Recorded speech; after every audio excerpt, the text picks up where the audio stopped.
દિલીપ મોડાસિયા, રાષ્ટ્રીય સ્વયંસેવક સંઘ, જિલ્લા સેવા પ્રમુખ, સ્થાન ઉપલેટા।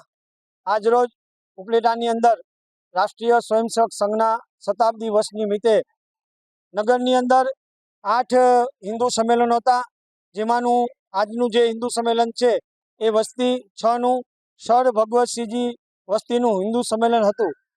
સંઘના 100 વર્ષ પૂરા થયા, શતાબ્દી વર્ષ હતું।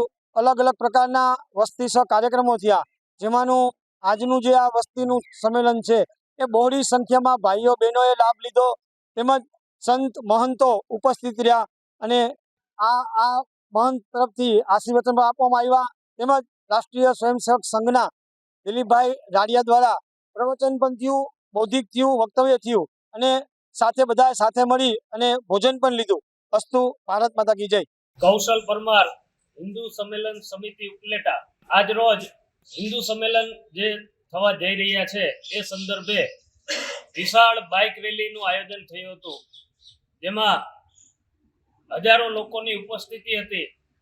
આ બાઇક રેલી કોલકી રોડ પાણીના ટાંકીથી શરૂ થઈ અને બડા બજરંગ શ્રી રામજી મંદિરે આ બાઇક રેલી પૂરી થઈ